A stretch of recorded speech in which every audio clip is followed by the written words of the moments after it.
So, what do you do when one of your income paying investments cuts their dividend by 14%?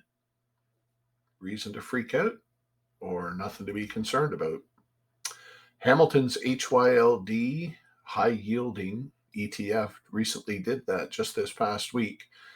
And I'm going to discuss a little bit about what that means and what I see going forward. Stick around. Yeah, passive income investing seems to be the new sweetheart for a lot of investors out there, and a lot of younger investors, I think, seem to be more into this, perhaps than older investors. And I'm going to give some full disclosure here. I was actually in HYLD, my wife and I both. And I held this in my TFSA, in my wife's TFSA. I even had a little bit of it in my RRSP. And I actually got out of it just over a month ago, or maybe a month to 6 weeks prior to this dividend cut happening. Now, I'm not going to slam any investing type of scenario that anyone undertakes, because that's not what it's all about. I want everyone to be successful. My concern, however, is not everyone maybe understands or realizes just exactly what passive income investing is. And I have done a little bit of research on it. I'm not going to profess for a second to be an expert at it. There are some YouTube influencers out there that know a lot more about it than me. And one of the comments that I did hear from one influencer that really kind of struck me, kind of was the point where I said to myself, okay, this isn't for me. And that was a comment that was made regarding when I put my money into an investment that is a high yielding investment, such as HYLD, I consider that money gone. And I guess the best way to kind of rephrase that, I guess, is you are using your capital dollars to purchase a monthly paycheck. And really, what happens to those capital dollars are irrelevant as long as you keep getting your monthly paycheck.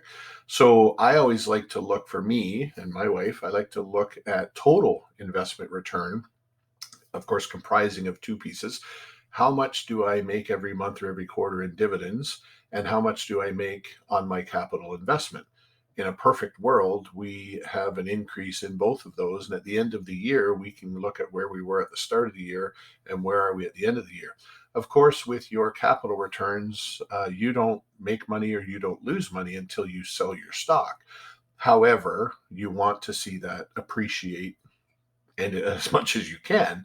And so passive income investing uses the analogy that, for the most part, that money that I've invested is not available to me anymore, but I'm basically buying money every month in the form of these dividends and this paycheck that comes back to us. And again, it's not wrong to do that or not wrong to play that way. More power to you. Here's my concern, though. If you look at a company, and again, I'm comparing HYLD to a REIT here, and this is not fair on a number of levels. However, True North Commercial Real Estate Investment Trust just did, I believe, a month ago or maybe 2 months ago now, they cut their share, or sorry, their dividend. They cut their dividend by 50%. And within a day or two of doing that, their share price cut in half. And historically, what I've seen in any company, regardless of the sector, it doesn't have a positive impact on the share price when you make a dividend cut. And conversely, at the same time, when you increase your dividend, a lot of times you'll see the share price go up. So the concern I have, and I don't have a crystal ball at all, the concern I have for HYLD is that this, over the long haul, might not be a great thing for the share price. And the problem that I see, again, if I'm talking passive income investing, it doesn't matter what the share price is because I'm getting my dividend. But if that share price drops far enough, will we potentially see a little bit of panic selling? I'm not suggesting that's going to happen at all. There is a number. This is a REIT that's, or sorry, a REIT. This is an ETF that is made up of a number of different ETFs. I believe there's 6 involved. And I, at one point, as I said, I was in this at one point, and I looked, and I believe all of those ETFs, there was over 2,000 companies that were combined in all those ETFs. So the likelihood of this thing really, really taking a nosedive south based on the performance of those companies is really, it's just not going to happen.